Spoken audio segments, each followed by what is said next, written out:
Hello everyone, welcome back to అమ్మ చేతి రుచి. అమ్మ చేతి రుచి ఛానల్లో ఈరోజు రెసిపీ వచ్చేసి restaurant style egg fried rice అండి. ఈ ఎగ్ ఫ్రైడ్ రైస్ తయారు చేసుకోవడానికి ముందుగా నేను బాస్మతి రైస్ను నానబెట్టుకోలేదండి. డైరెక్ట్గా ఇలా వాష్ చేసేసుకొని ప్రెషర్ కుక్కర్లో వేసేసుకొని నేను ఉడికించుకోబోతున్నాను. మీకు టైం ఉంటే నానబెట్టుకుని ఉడికించుకోవచ్చు. ప్రెషర్ కుక్కర్లో అయితే ఇంకా కొంచెం వాటర్ తక్కువ వేసుకోవాలి. నేను నానబెట్టట్లేదు కాబట్టి రైస్ని నేను ఇక్కడ 2 గ్లాసెస్ రైస్కి 3 గ్లాసెస్ వరకు వాటర్ని యాడ్ చేసుకుంటున్నాను. తర్వాత 1 టేబుల్ స్పూన్ వరకు ఆయిల్ని యాడ్ చేసుకుంటున్నాను. తర్వాత సాల్ట్ని కూడా యాడ్ చేసుకుంటున్నాను. ఈ ఆయిల్ బదులు బటర్ని కూడా యాడ్ చేసుకొని 3 విజిల్స్ వచ్చే వరకు ఈ రైస్ని ఉడికించుకుని చల్లారబెట్టుకోండి. ఈ రైస్ని చల్లారబెట్టుకోవడం వలన పొడి పొడిగా రైసు ముక్కలవ్వకుండా ఉంటుంది. ఇప్పుడు స్టవ్ మీద వెడల్పైన బాండీ పెట్టుకోండి. ఇప్పుడు కొంచెం బటర్ని యాడ్ చేసుకొని మరి కొంచెం ఆయిల్ని యాడ్ చేసుకోండి. ప్యూర్గా బటర్నే యాడ్ చేసుకోవచ్చు. నేను ఇక్కడ ఆయిల్ కూడా యాడ్ చేస్తున్నాను. ఒక 4 ఎగ్స్ వరకు బీట్ చేసేసుకొని ఈ ఎగ్స్ని సిమ్లో పెట్టుకుని కలుపుకుంటూ వేపుకోవాలి. ఈ విధంగా పొడి పొడిగా లాడుతూ వచ్చేంత వరకు కూడా ఈ ఎగ్ని ఫ్రై చేసుకుంటూ ఉండాలండి. అప్పుడే నీచు వాసన రాదు.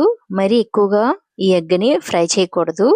ఫ్రైడ్ రైస్లో ఏ విధంగా అయితే ఫ్రై చేసి వేస్తారో ఆ విధంగా కొంచెం మెత్తగా ఉండేలాగా నీచు వాసన పోయేంత వరకు ఫ్రై చేసుకుంటే చాలు. దీంట్లో కొంచెం సాల్ట్ని కూడా యాడ్ చేసుకోండి. నేను ఇక్కడ ఏమీ యాడ్ చేయట్లేదు, ఆల్రెడీ రైస్లో యాడ్ చేశాను. వెజిటేబుల్స్లో కూడా యాడ్ చేయబోతున్నాను. ఇలా ఒక గిన్నెలోకి ట్రాన్స్ఫర్ చేసేసుకొని ఇప్పుడు అదే కడాయిలోకి కొంచెం ఆయిల్ వేసుకొని చిన్నగా కట్ చేసుకున్న క్యాబేజీ అలాగే క్యారెట్ని తురుముకోండి.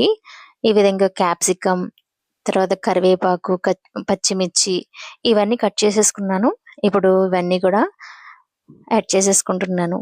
చిన్నగా కట్ చేసుకున్న కొత్తిమీరని కూడా యాడ్ చేసుకోండి మీకు ఇష్టమైతే. ఇక్కడ వెజిటేబుల్స్ అన్నీ కూడా యాడ్ చేసేసి నేను హై ఫ్లేమ్లో పెట్టి పచ్చివాసన పోయేంత వరకు ఫ్రై చేసుకుంటున్నాను. కొంచెం తొందరగా మగ్గడానికి సాల్ట్ని యాడ్ చేసుకుంటున్నాను. సాల్ట్ యాడ్ చేసుకోకపోయినా పర్వాలేదండి, జస్ట్ పచ్చివాసన పోతే చాలు. ఈ విధంగా ఒక 3-2 మినిట్స్ ఫ్రై చేసుకున్న తర్వాత ఇందులోకి కొంచెం కారము అలాగే మ్యాగీ ప్రిపేర్ చేసుకున్నప్పుడు మనకు మసాలా ఉంటుంది కదా, ఆ మసాలాలను కొంచెం యాడ్ చేసుకుంటున్నాను. ఇందులో నేను సోయా సాస్ కానీ చిల్లీ సాస్ కానీ అలాగే టమాటో సాస్ కానీ ఏమీ యాడ్ చేయట్లేదు కనుక ఇలాగా మన ఇంట్లో మ్యాగీ మసాలా ఉంటే యాడ్ చేసుకోవచ్చు. ఇప్పుడు ఉడకబెట్టుకున్న రైస్ని కూడా యాడ్ చేసేసుకున్నాను.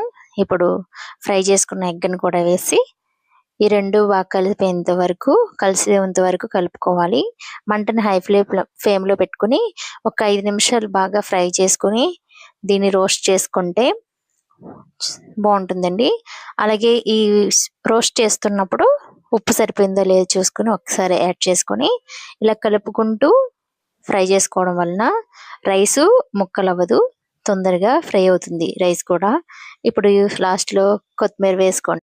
అంతేనండి, చాలా ఈజీగా మన ఇంట్లోనే restaurant style egg fried rice ready అయిపోయింది. ఇది వేడివేడిగా పిల్లలైనా సరే పెద్దవాళ్ళైనా చాలా చాలా చాలా ఇష్టంగా తినే